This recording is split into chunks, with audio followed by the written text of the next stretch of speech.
Like, share and subscribe for more great content. Today we will reveal why Mufasa was the real villain of The Lion King. This revelation comes from Evan Dashevsky. If you are of a certain age, you probably harbor cherished memories of Disney's 1994 animated epic, The Lion King. It's not a bad film by any means, however it is deeply problematic. I distinctly recall watching the movie as a young man and feeling something was not quite right. Maybe you did too? After revisiting the film as an adult, I can confirm that while The Lion King is indeed a technical marvel, it is also actually really fucked up. The film glorifies ass-backwards notions of political organization which run in complete opposition to contemporary liberal democracy. But perhaps even worse, it is unnecessarily cruel and dismissive to the one character who sought to bring some sense to The Lion King's heartless universe. Myth: Scar was a bitter villain. When watching The Lion King back in the day, I clearly remember taking umbrage with the way that Scar, King Mufasa's brother and eventual usurper, was treated by the other characters right from the movie's start.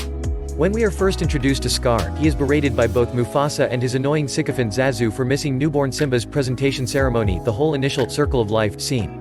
Perhaps this was kind of a dick move on Scar's part, but his reluctance and bitterness is entirely understandable. During this first confrontation, Scar bemoans the fact that Mufasa is the one to reign just because he is larger, even though Scar has greater intelligence. We also learn through this initial conversation that Scar will probably never become king now that Mufasa has an heir. Also, while not clearly detailed in the film, the filmmakers have subsequently stated that Scar and Mufasa are not actual blood relatives, but rather generational contemporaries of the pride. They are classmates at best. Keeping all that in mind, Scar's lack of enthusiasm for Simba's arrival is completely reasonable. The lion political system is evidently one based on lineage and brute strength. From a modern perspective, this is absolutely regressive, bordering on offensive. Does Disney really expect its audience to completely disregard all modern notions of meritocracy and support a status quo built on divine totalitarianism? Also, Scar's claim to superior intelligence is not some bitter boast. While the film never provides insight into the state of Mufasa's intelligence, Scar's genius is put on full display. For the time being, put aside any ethical quibbles for Scar's betrayal, we'll address those in a bit. His plan, which eventually removed both Mufasa and Simba, required abstract thought on the highest order. Scar had to recruit and persuade the hyenas to join his cause, coordinate logistics of a stampede on a plane-wide scale, and convince Simba that it was all his fault. And Scar nails it. However, Disney really expects us to simply accept the idea that Mufasa is the rightful leader, simply because he's bigger? As someone who is on the shorter side of the physical spectrum, I say fuck that noise. Mufasa is a bully and the real villain of The Lion King. Myth: Mufasa was a hero. Well, guess Mufasa was indeed a real jerk. We know this because following the initial confrontation between Mufasa and Scar, Zazu and Mufasa have a conversation lamenting Scar's attitude problem. Mufasa asks idly, "What am I going to do with him?" To which Zazu answers without a hint of sarcasm, "Mind you, he'd make a very handsome throw rug." Hearing this, Mufasa smiles and exclaims, "Zazu." To reiterate, Mufasa smiles. Zazu then jokes, "And just think, whenever he gets dirty, you can take him out and beat him." To which Mufasa laughs heartily. Let's not gloss over the fact Mufasa and Zazu were just joking about murdering Scar. And it seemed to be with some seriousness on Zazu's part. Serious question: could you imagine Zazu not helping Mufasa murder his brother if asked?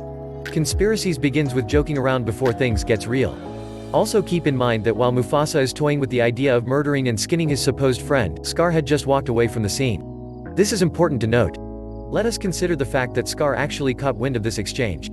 According to mom.me's section on lions, a lion has good hearing, enhanced by movable ears that can adjust to the direction noise is coming from. As a result, he can hear prey at long distances, up to a mile away, as well as listen for his pride members.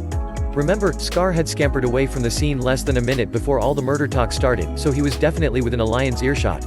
If you were Scar, wouldn't you want to listen in on what Mufasa and Zazu were talking about? Of course, you would. We can be assured that Scar definitely heard this scheming taking place. Thus, all of Scar's subsequent actions become justifiable. Yes, Scar eventually conspires to kill an innocent cub, but it was either going to be Mufasa and Simba or him. Self-preservation is the right of all. Myth: Scar was a poor leader. Later in the film, after Mufasa is killed and Simba is banished, Scar becomes the undisputed ruler of the Pride Lands. We learn later that under Scar's rule, the Pride Lands have fallen into chaos and famine. This, we are made to believe, proves that the thwarted divine totalitarian model was the only thing keeping everything in check. There are problems with this analysis.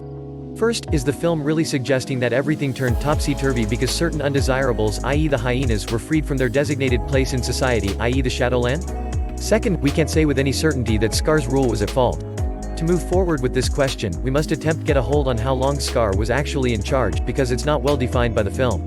Most viewers probably assumed that at least a decade had passed during Simba's banishment, and thus, so was the length of Scar's tenure as ruler. At the very least, there was enough time for Simba to transform from a Jonathan Taylor Thomas voiced cub to a Matthew Broderick voiced young adult. However, the time was most certainly much shorter as lions age much faster than humans. According to the 1964 book The Management of Wild Animals in Captivity, male lions reach maturity at 3 years of age. The first time Simba is introduced as a talking lion, he is no longer a newborn, so he's probably already around 1 or even 2 years old. That means that by the time Simba is fully grown, only a few years have passed, no more than 3, and perhaps even as few as 1. In fact, the end of the Hakuna Matata sequence features a montage of Simba the cub growing into a full-grown lion. But notice that neither Pumbaa nor Timon appear aged. We can therefore assume that Simba has undergone quite a growth spurt in a short period of time. While we can't be sure of the exact passage of time, we must assume that Scar did not rule for very long. This is important because when we find out that things in the Pride Lands have gone to shit, the implication is that it's all Scar's fault. Once again, this is a conclusion not necessarily supported by the facts. There may have been an unmentioned natural calamity which Scar would have no control over: drought, floods, disease, etc. Also, we must assume that Scar wasn't proactively trying to destroy the Pride Lands, so given that it went so bad in such a short period, we must also assume that there were some long-standing problems that had their roots under the previous Mufasa administration. Scar was left to try and fix Mufasa's mess.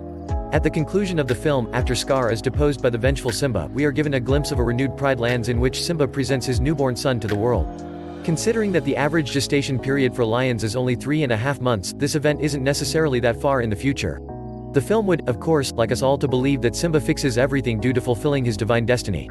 I, however, refuse to accept that an outsider with little knowledge or experience in the Pride Lands could simply come and fix everything in short order. The far more likely scenario is that Scar's initiatives to fix Mufasa's various messes were finally taking hold, leaving the bully Simba to reap the rewards. Forget that.